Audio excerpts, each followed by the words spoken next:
Hi everyone, the Mature Simmer here. So I'm going to go ahead and give you my in-depth analysis about what is really the most profitable crop in FS22. So I've been seeing a lot of videos coming out in the last week or two, and invariably what I've found is every video that has come out does the typical thing that is done, which is they look at the yield of a crop, they look at the highest price they can get, and they tell you that's the profit.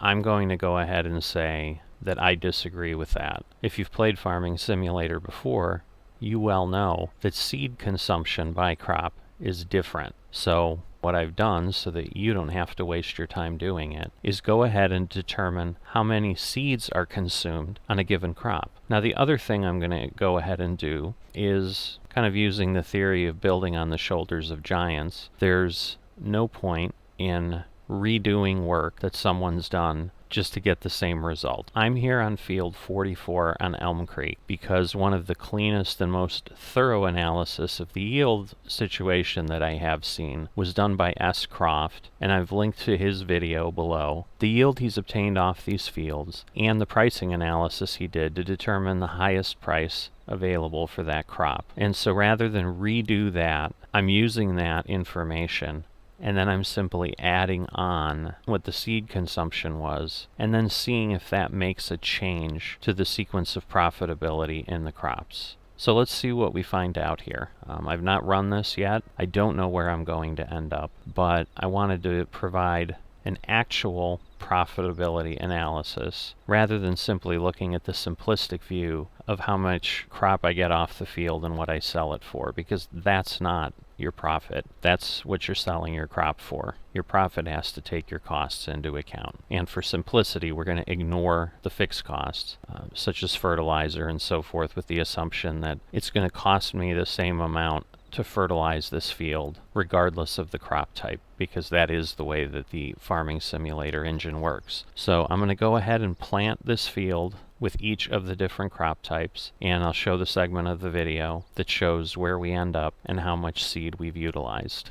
So I've gone ahead and enabled the HUD here. This particular seeder I'm looking at has 1,600 liters when full. So I'll be doing the calculation to determine exactly how much seed is used, refilling the seeder to full capacity each time before I plant each crop type. In addition, for the cost calculation, I've gone ahead and determined the most inexpensive way to obtain seeds, and in all cases for the standard consumables of fertilizer, lime, and seeds. In the base game, the cheapest configuration you can purchase of any of those is big bags in all cases. In the case of seeds, which is the only thing we're going to use in our cost calculation to determine actual profitability, seeds in a big bag configuration can be purchased at $800 for 1,000 liters, 80 cents per liter. Those are the basic inputs you need to understand to get the calculations. For everything else, you can refer to S. Croft's video to understand how the values were derived as far as the cost that the crops were sold. Okay, so here, for canola, our consumption was 35 liters of seed.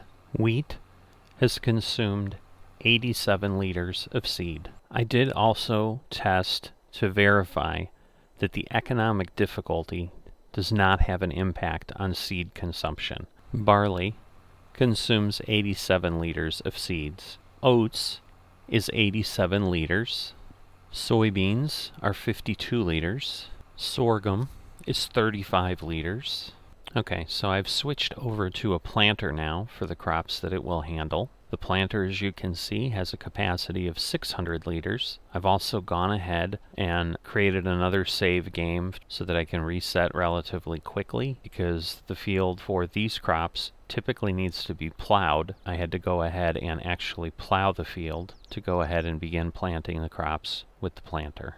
So my first one will be corn. Corn consumed 70 liters of seed. Okay, sunflowers consumed 52 liters of seed.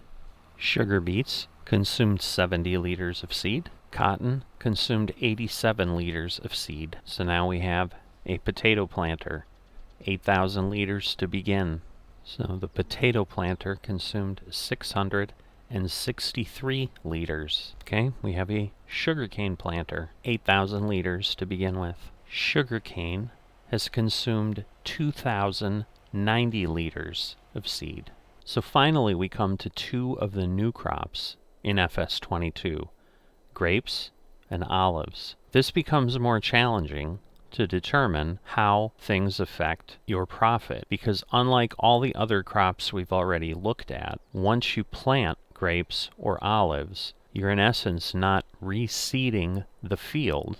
Okay, so to demonstrate what I'm doing, as I planted this field, I plant the vines as close together as they let me, so you'll notice they only appear at certain points, and then basically, like once you get down too far, they pop together. So each of the rows is 47.25, and at this point we have a full vineyard on this field, and that will give us a cost, which I will share later because we haven't consumed liters of seeds. I'm going to repeat this process with olives so that you can see the same result.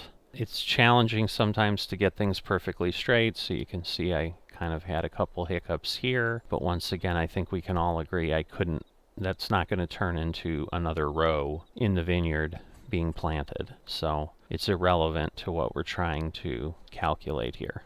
Okay, so olives are very similar, other than the dot is always there, but you can see if I take off here, I'm connected. So I know I'm too close, so I've kind of figured out where I can go to get a row. And again, 58.50 to keep the rows equal. So I'm going to say at this point, we can't plant another row. We'd have to be off the field and we'd be consuming another piece. So again, it's certainly not perfect in how it operates. I believe we've got, in essence, something that is comparable. We've maximized this field without exceeding the footprint, especially since we've kind of theoretically gone off a little bit here on the south end. Basically, if we shifted that up, the amount I've gone over here, we'd fill the footprint for the most part. And once again, just like with the grapevines, if I pulled this out further, it would snap outside the edge of the field with the next section of olive trees. So I didn't feel it was appropriate to go out to that level. So now let's look at what all of this tells us.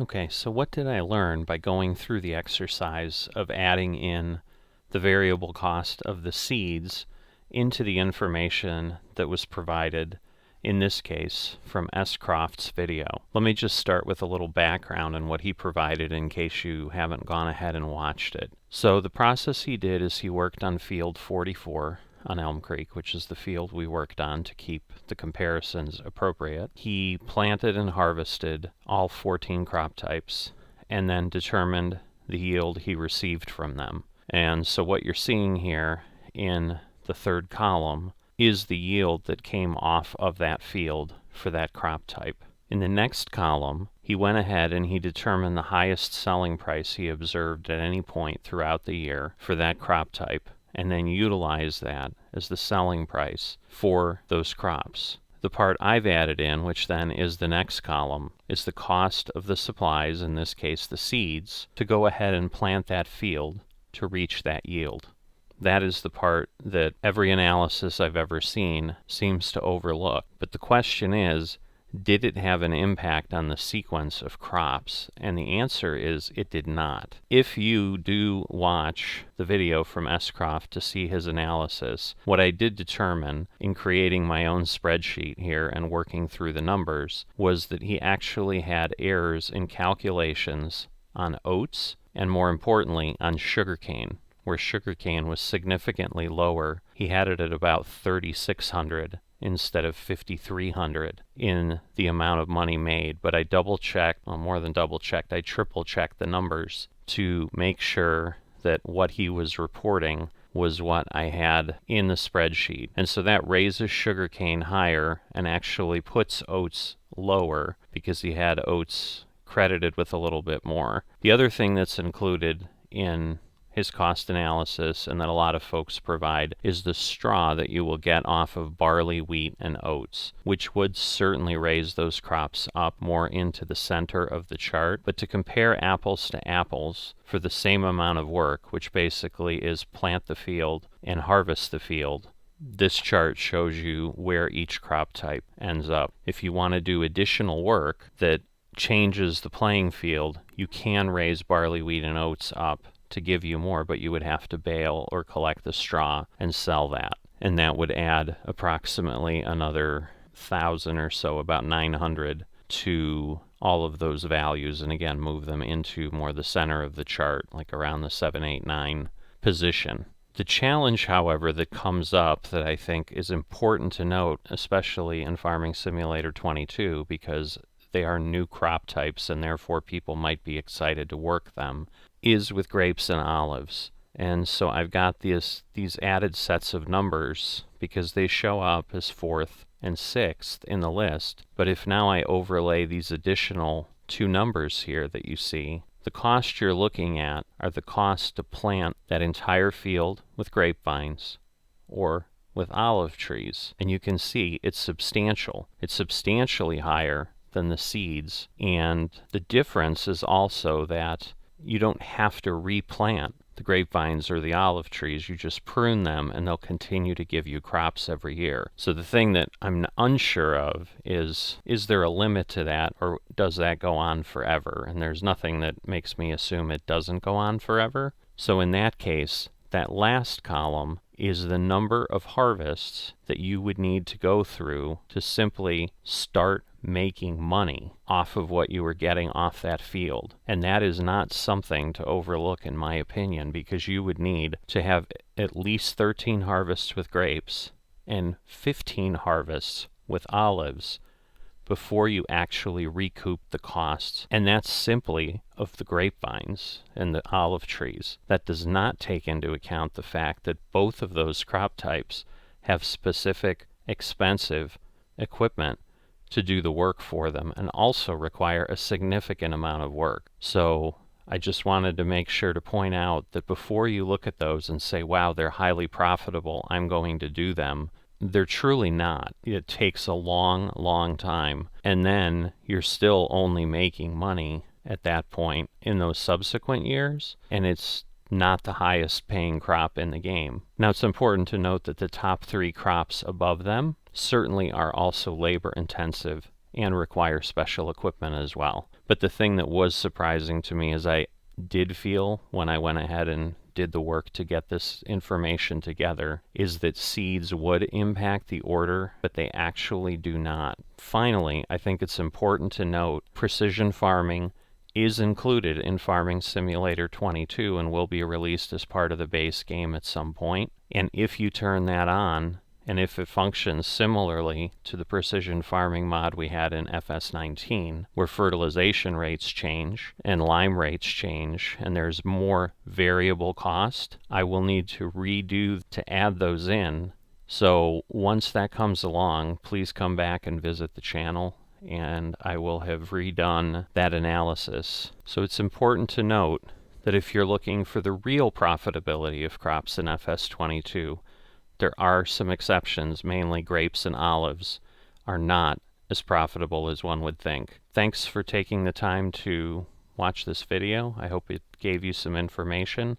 I know many people have asked about seeds impacting things, and I've now shown that in fact they don't, the way that FS22 is set up and the way it's designed at this point. But also I've noted that that will likely change as more variable costs come into the game. We'll have to look at it again. So that's all I have. I'll talk to you next time.